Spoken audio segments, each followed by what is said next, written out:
আসসালামু আলাইকুম প্রিয় দর্শক, আপনাদের সকলকে আমন্ত্রণ জানাচ্ছি। সেনাবাহিনীতে হঠাৎ করে বেশ কিছু গুরুত্বপূর্ণ পদে রদবদল হয়েছে। কেন এই রদবদল, এটা নিয়েই অনেক আলোচনা সমালোচনা চলছে। গতকাল আমি যে পর্বটি করেছিলাম তার নিচে দেখলাম কমেন্টসে অনেকেই বলেছেন যে ভাই, সেনাবাহিনীর যে রদবদলটা হয়েছে সেটা নিয়ে কিছু কথা বলেন। তো আমি খোঁজ নিয়েছি। অস্ট্রেলিয়ার সাথে বাংলাদেশ এবং পৃথিবীর অন্যান্য জায়গার সময়ের পার্থক্যটা এমন যে আমরা যখন রাতে ঘুমাই তখন বাংলাদেশে অনেক ঘটনা ঘটে। তো সেনাবাহিনীর এই পরিবর্তনগুলো আপনারা জানেন, পরিবর্তনের পেছনের ঘটনাগুলো আমি বলার চেষ্টা করব। এটা নিয়ে আরো কিছু ইন্টারেস্টিং ব্যাপার ঘটেছে যেটা আপনারা কোথাও শোনেননি। আশা করি পুরো ভিডিওটাই আপনারা দেখবেন। আমাদের চিফ অফ জেনারেল স্টাফ পদে নিয়োগ পেয়েছেন লেফটেন্যান্ট জেনারেল মোহাম্মদ মাইনুর রহমান। তিনি ময়মনসিংহে আট ডগে ছিলেন, সেটি একটি প্রশিক্ষণ কেন্দ্র।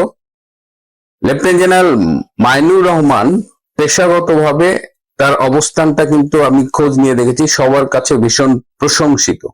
যে মুহূর্তে সেনাবাহিনী এই জামাতপন্থী, হিজবুতপন্থী এরকম বিভিন্ন ট্যাগ পাচ্ছিল, সেই সময় লেফটেন্যান্ট জেনারেল মাইনুর মতো একজন অফিসারের এই পদে আসীন হওয়াটা it is a significant appointment, খুব গুরুত্বপূর্ণ অ্যাপয়েন্টমেন্ট। কারণ চিফ অফ জেনারেল স্টাফ এটা আর্মিতে এ কারণে গুরুত্বপূর্ণ যে তারা আর্মির ফিনান্সটা দেখে, বাজেটিং করে এবং অনেক পলিসি মেকিং লেভেলে তাদের গুরুত্বপূর্ণ ভূমিকা থাকে। এবং অতীতেও দেখা গেছে যে সিজিএস যারা ছিলেন তারা পরবর্তীতে অনেক ভালো জায়গায়ও গিয়েছেন। সেই জায়গায় এই সিজিএস এই পদটা খালি হয়েছিল। মেজর জেনারেল মিজানুর রহমান শামীম তিনি অবসর পূর্ব ছুটিতে গেছেন গত জানুয়ারি মাসে। এরপরে চেষ্টা করা হয়েছিল এখানে লেফটেন্যান্ট জেনারেল কামরুলকে নমিনেট করার ডক্টর ইউনূসের আমলে, কিন্তু সেই সময়ের সেনা প্রধান যিনি জেনারেল ওয়াকার সেটি ঠেকিয়ে দিয়েছিলেন এবং তারপরে পদটি খালিই ছিল। নতুন নির্বাচিত সরকার এসে মাইনুকে এখানে অ্যাপয়েন্টমেন্ট দিলেন। আরো একটা গুরুত্বপূর্ণ পদে পরিবর্তন হয়েছে, সেটা হলো যে প্রধানমন্ত্রীর কার্যালয়ে যে আর্ম ফোর্সেস ডিপার্টমেন্ট থাকে, সেই আর্ম ফোর্সেস ডিপার্টমেন্টের প্রিন্সিপাল স্টাফ অফিসার যেটা ছিলেন লেফটেন্যান্ট জেনারেল কামরুল হাসান, তাকে সরিয়ে দিয়ে সেখানে পদায়ন করা হচ্ছে 24 পদাতিক ডিভিশনের যিনি জিওসি ছিলেন মেজর জেনারেল মীর মুশফিকুর রহমান। 24 পদাতিক ডিভিশন মানে চিটাগাং ক্যান্টনমেন্ট যেটা, তো সেখানকার জিওসি কে এই পদে আনা হয়েছে। তো এই দুইটা খুব ভাইটাল চেঞ্জ। এছাড়াও আরো কিছু চেঞ্জ আছে। মেজর জেনারেল ফেরদৌসকে নিয়ে যাওয়া হয়েছে এই চিটাগাং এ। দিল্লিতে যিনি সামরিক কর্মকর্তা ছিলেন ব্রিগেডিয়ার হাফিজ, তাকে মেজর জেনারেল পদে পদোন্নতি দিয়ে বাংলাদেশে আনা হয়েছে। যশোরের গণহত্যার নেতৃত্ব দানকারী যিনি মেজর জেনারেল ইমদাদ, তাকে সেখান থেকে সরিয়ে আনা হয়েছে। তো এরকম বেশ শাফলিং রিশাফলিং হয়েছে। গুরুত্বপূর্ণ যেটা হলো যে লেফটেন্যান্ট জেনারেল কামরুল যিনি সম্ভাব্য সেনাপ্রধান হতে পারতেন, অনেকেই বলেছিলেন যে পরবর্তী সরকার এলে কামরুল ওয়াকারের পরে সেনাপ্রধান হবে। কামরুলকে পররাষ্ট্র মন্ত্রণালয়ে হ্যান্ড ওভার করা হয়েছে। পররাষ্ট্র মন্ত্রণালয়ে হ্যান্ড ওভার করা হয় যখন বাহিনীর রেগুলার পজিশন থেকে তাকে সরানো হয়, এবং তার মানে তার আর্মি ক্যারিয়ারটা ডিফারেন্ট পাথে চলে গেল, হয়তো সে আর মেইন স্ট্রিমে ফেরে না। এটা বহুবার হয়েছে। 5ই আগস্টের পরেও আমরা দেখেছি যে প্রথমে সেই সময়ের এনডিসি যে কলেজটা ছিল, ন্যাশনাল ডিফেন্স কলেজ, তার যিনি কমান্ড্যান্ট ছিলেন লেফটেন্যান্ট জেনারেল সাইফুল আলম, তাকে প্রথমে পররাষ্ট্র মন্ত্রণালয়ে হ্যান্ড ওভার করা, ন্যস্ত করা হয়েছিল। তো এবার কামরুলকে করা হয়েছে। কামরুলের ফেটটা কি হবে?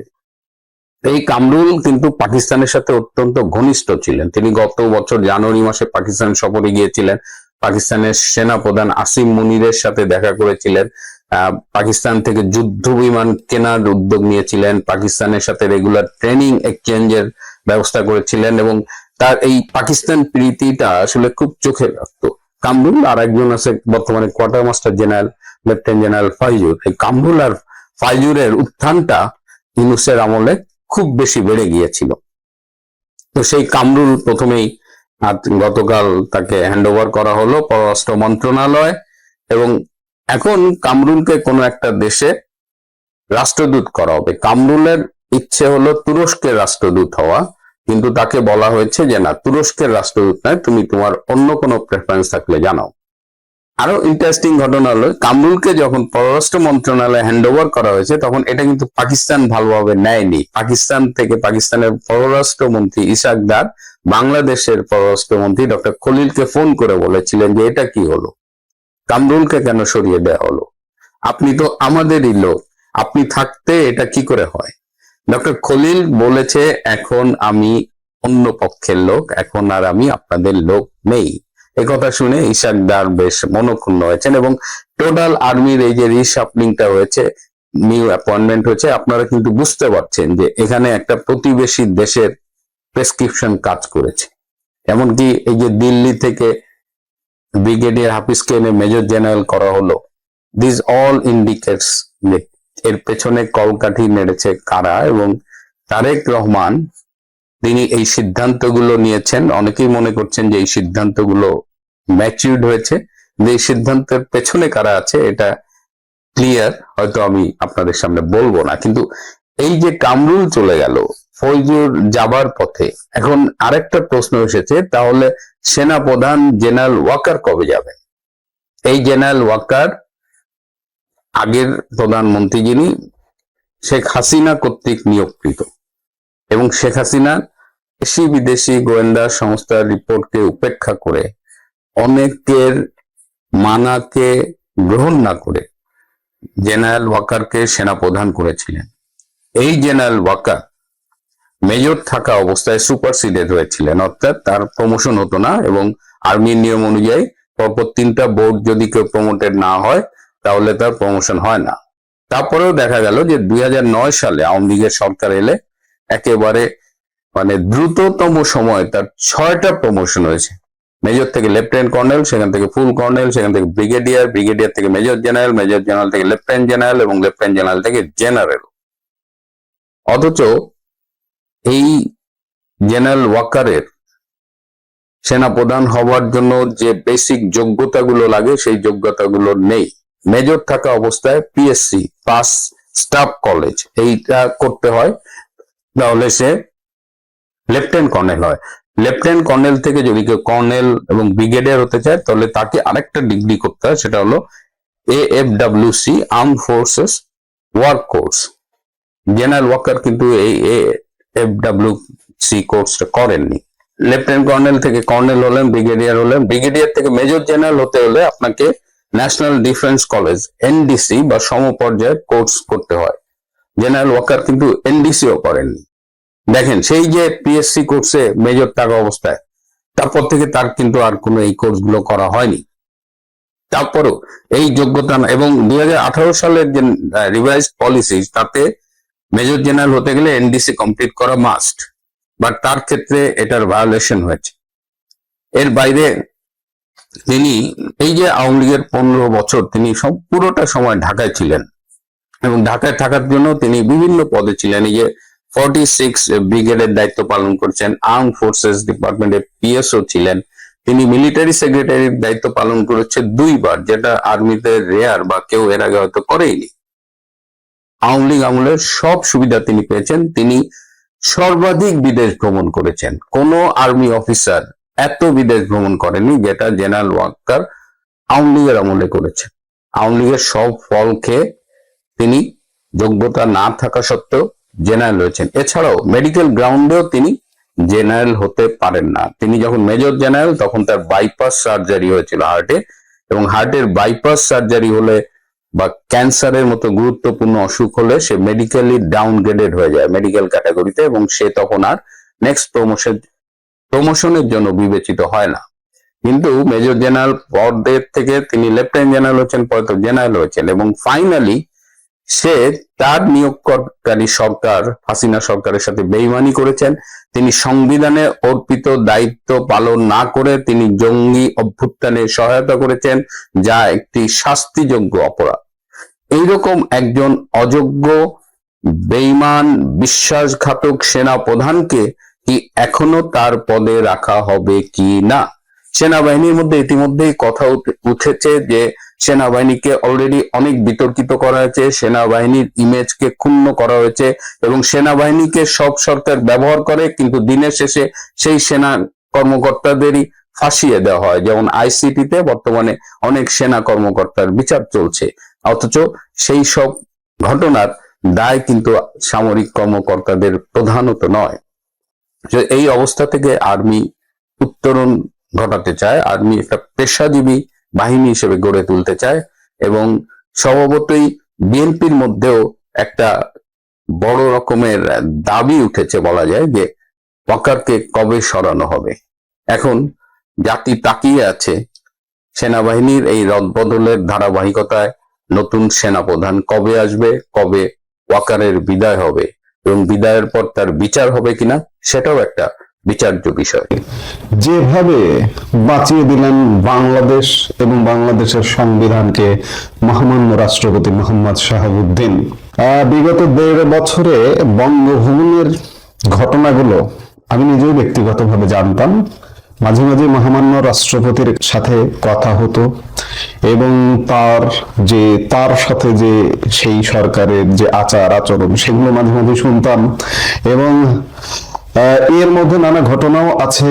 আওয়ামী লীগেরও বহু নেতা, পাতি নেতা এবং সোশ্যাল মিডিয়ায় মহামান্য রাষ্ট্রপতিকে নিয়ে কখনো কখনো সমালোচনা করতে দেখেছি, কখনো কখনো এই শেষ মুহূর্তে এসেও দেখি এখনো পর্যন্ত নতুন সরকার গঠিত হওয়া এখনো পর্যন্ত যে মহামান্য রাষ্ট্রপতি কি করলো, আওয়ামী লীগের জন্য কিছু করলো না কেন, রাষ্ট্রপতি এটা করে না কেন, ওটা করে না কেন, এই গবেটগুলোর এই জ্ঞানটা নাই যে রাষ্ট্রপতির হাত পা কিভাবে বাঁধা কিংবা তার সংবিধানে ক্ষমতা কতটুকু সীমিত। আমি এগুলো নিয়ে কয়েকদিন ধরে ভাবছি যে রাষ্ট্রপতির এই যে বীরত্ব, 1971 সালে মহান মুক্তিযুদ্ধের একজন বীর সেনানী, বীর মুক্তিযোদ্ধা মোহাম্মদ শাহাবুদ্দিন যেভাবে অস্ত্র ধরেছিলেন, আজকে তিনি দ্বিতীয়বার আরেকবার অস্ত্র ধরলেন, তার ভূমিকার মাধ্যমে বাংলাদেশকে বাঁচিয়ে দিলেন, বাংলাদেশের সংবিধানকে বাঁচিয়ে দিলেন। তিনি যদি আজকে এই যে গত 1.5 বছরের নানা আমরা ঘটনা প্রবাহ আসবো, আজকে বাংলাদেশের একটি প্রধান জাতীয় দৈনিক কালের কণ্ঠে তার একটি সাক্ষাৎকার প্রকাশ হয়েছে। আমরা যেগুলো গত 1.5 বছর যাবত আমি যেগুলো জানতাম সেগুলো একটা গণমাধ্যমে প্রকাশ করেছে। আজকে আরো কথা বলতে কোনো দ্বিধা নেই, যেহেতু একটা স্বীকৃত গণমাধ্যম প্রকাশ করেছে। একবার আপনি চিন্তা করুন, এই যে রাষ্ট্রপতির উপরে যে ঝড়গুলো বয়ে গেছে, সেই ঝড়ের মধ্যে তিনি যদি ভেঙে পড়তেন কিংবা তিনি সরে যেতেন চাপের মুখে, তাহলে কি হতো একবার চিন্তা করুন। বাংলাদেশটার বাংলাদেশ থাকতো না। যারা বিপ্লবী সরকারের স্বপ্ন দেখছিল গত 1.5 বছর যাবত, তারা সফল হতো। ইসলামী প্রজাতন্ত্র বলুন বা যে কোনো কিছু বলুন, সেটি বাংলাদেশে কায়েম হতো। কিন্তু মহামান্য রাষ্ট্রপতির দেয়তায় রাষ্ট্রপতি বাংলাদেশকে বাঁচিয়েছেন, বাংলাদেশের পবিত্র সংবিধানকে বাঁচিয়েছেন। আমরা সেই আলাপটাই করতে চাই। রক্ত ঝরলে ঝরুক, আমি বঙ্গভবন ছাড়বো না, ঠিক এই যে গত 1.5 বছর কাটালেন রাষ্ট্রপতি মোহাম্মদ শাহাবুদ্দিন। পর্দার আড়ালে তাকে সরিয়ে দিতে কারা বুনেছিল চক্রান্তের জাল? কেনই বা প্রধান উপদেষ্টার সাথে তার তৈরি হলো যোজন যোজন দূরত্ব? আজ আমরা উন্মোচন করব কালের কণ্ঠে প্রকাশিত সেই রুদ্ধশ্বাস সাক্ষাৎকারের প্রতিটি পরত, যেখানে লুকিয়ে আছে মধ্যরাতের ঘেরাও, অসাংবিধানিক উপায়ে ক্ষমতা দখলের চেষ্টা আর নিঃসঙ্গ রাষ্ট্রপতির লড়াইয়ের গল্প। শেষ পর্যন্ত সাথেই থাকুন। রাষ্ট্রপতি মোহাম্মদ শাহাবুদ্দিন দেশের সর্বোচ্চ সাংবিধানিক পদধারী ব্যক্তি, কিন্তু গত 1.5 বছর তিনি কতটা একাকী ছিলেন তাই উঠে এসেছে তার সাম্প্রতিক সাক্ষাৎকারে। তিনি জানিয়েছেন, বাইরে থেকে তাকে শান্ত মনে হলেও তার উপর দিয়ে বয়ে গেছে মহাপ্রলয়। তাকে উপড়ে ফেলার জন্য চালানো হয়েছে একের পর এক ছক। কেন তিনি নিজেকে প্রতিবন্ধী রাষ্ট্রপতি হিসেবে অনুভব করেছেন এবং কেন তিনি মনে করেন তাকে জনগণের কাছ থেকে আড়াল করার চেষ্টা করা হয়েছে? 2024 সালের 22 অক্টোবর বঙ্গভবনের ইতিহাসে অন্যতম এক কালো রাত। রাষ্ট্রপতি বর্ণনা করেছেন কিভাবে ভাড়াটে লোকজন দিয়ে বঙ্গভবন ঘেরাও করা হয়েছিল। রাষ্ট্রপতি দাবি করেছেন, সেদিন যারা আন্দোলনে এসেছিল তাদের অনেকেই ছিল ভাড়াটে একটি মেয়ে কাঁটাতারের উপর ঝাঁপিয়ে পড়া এবং সাউন্ড গ্রেনেডের শব্দে ছবি তোলার জন্য পোজ দেওয়ার ঘটনাকে তিনি ব্ল্যাকমেইল হিসেবে অভিহিত করেছেন।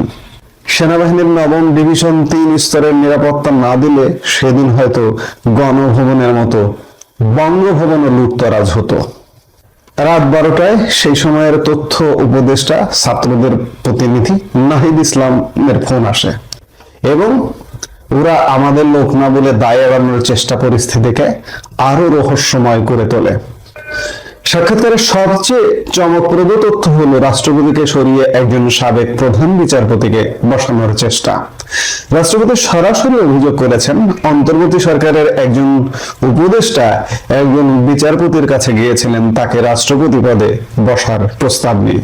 আমরা কিন্তু এই বিষয়গুলো নিয়ে আলাপ করেছি। এই উদ্ভূত পরিস্থিতি যখন ঘটনা ঘটেছিল, এই উপদেষ্টার নাম রাষ্ট্রপতি বলেননি, আমি বলছি। সেই সময়ে বলেছিলাম এই যে আসিফ নজরুল এখনো দেশে আছে, একে ধরে বিচারের আওতায় আনতে হবে, আনা উচিত বিএনপি সরকারের। এই আসিফ নজরুল সেই সময়ের প্রধান বিচারপতি সৈয়দ রিফাত আহমেদের কাছেও গিয়েছিলেন রাষ্ট্রপতি হবার প্রস্তাব নিয়ে, এই নাহিদকে সাথে নিয়ে গিয়েছিলেন, কিন্তু সেই প্রধান বিচারপতি প্রস্তাবটা নাকচ করে দিয়েছিলেন। সেই বিচারপতি সাংবিধানিক নৈতিকতা মেনে সেই প্রস্তাব প্রত্যাখ্যান করেন। তিনি স্পষ্ট জানিয়ে দেন একজন রাষ্ট্রপতিকে অসাংবিধানিকভাবে সরিয়ে তিনি এই চেয়ারে বসবেন না। কেন সরকার একজন সাংবিধানিক রাষ্ট্রপতি থাকা সত্ত্বেও বিকল্প খুঁজছিল? এটি কি সাংবিধানিক শূন্যতা সৃষ্টির কোনো পায়তারা ছিল?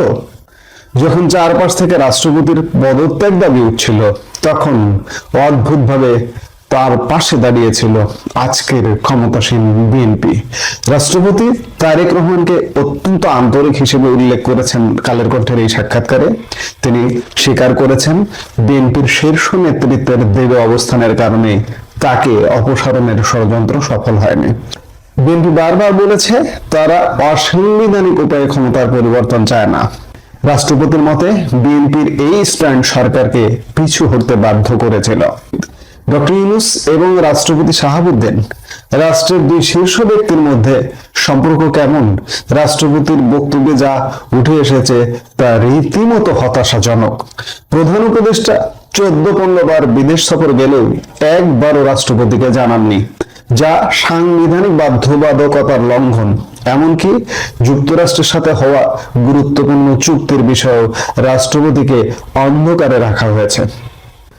রাষ্ট্রপতি কালের কণ্ঠের সাক্ষাৎকারে আক্ষেপ করে বলেছেন এই সরকার গঠনের প্রক্রিয়ার উৎস ছিলেন তিনি নিজেই, অথচ তাকে সম্পূর্ণ আড়ালে রাখার চেষ্টা করা হয়েছে।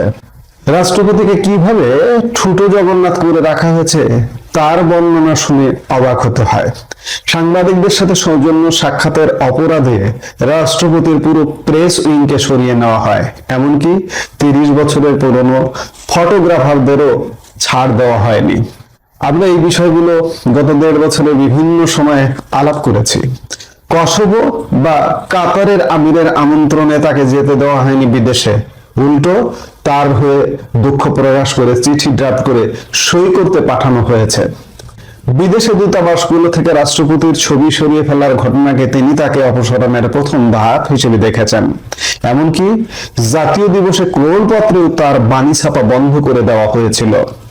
রাষ্ট্রপতি শাহাবুদ্দিনের এই সাক্ষাৎকার বাংলাদেশের ইতিহাসে এক নতুন বিতর্কের জন্ম দিল। একদিকে তার সাংবিধানিক দৃঢ়তা, অন্যদিকে সরকারের সাথে তার চরম সমন্বয়হীনতা দেশকে কোন পথে নিয়ে গিয়েছে। তিনি বলেছেন, আমি রক্ত ঝরিয়ে হলেও ইতিহাস হয়ে থাকতে চাই, কিন্তু সংবিধান ভাঙব না।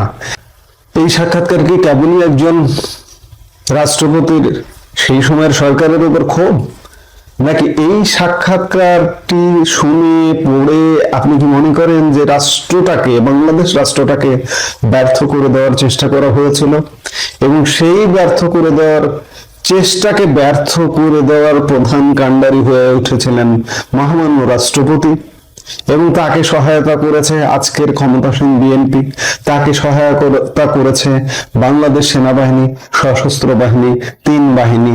বিএনপি, সেনাবাহিনী, সশস্ত্র বাহিনীর প্রচেষ্টায় আজকে বাংলাদেশ বেঁচে গেছে এবং প্রধান ভূমিকা পালন করেছেন মহামান্য রাষ্ট্রপতি মোহাম্মদ শাহাবুদ্দিন। আজকে যারা তাকে ভুল বোঝেন, এই সাক্ষাৎকারটি তাদের জন্য। এবং আওয়ামী লীগ, প্রধানমন্ত্রী শেখ হাসিনা একজন যোগ্য ব্যক্তিকেই আসলে রাষ্ট্রপতি নির্বাচন করেছিলেন। আজকে যদি দুর্বল চিত্তের একজন মানুষ হতেন, তিনি কিন্তু এই ঝড়ে টিকতেন না, তিনি সটকে পড়তেন, তিনি চলে যেতেন। তাহলে আজকে কি হতো? আজকে যে বাংলাদেশটা অক্ষত বাংলাদেশ, অক্ষত সংবিধান দেখছি, এটি হয়তো থাকতো না। আমি বলবো 1971 সালে মহান মুক্তিযুদ্ধে যেভাবে অস্ত্র ধরেছিলেন, শুরুতে যে কথাটি বললাম, দ্বিতীয়বার তিনি অস্ত্র ধরলেন, তার দৃঢ়তার মাধ্যমে বাংলাদেশকে বাঁচিয়ে দিলেন মহামান্য রাষ্ট্রপতি। আপনার দীর্ঘ জীবন কামনা করে দর্শক, আপনাদের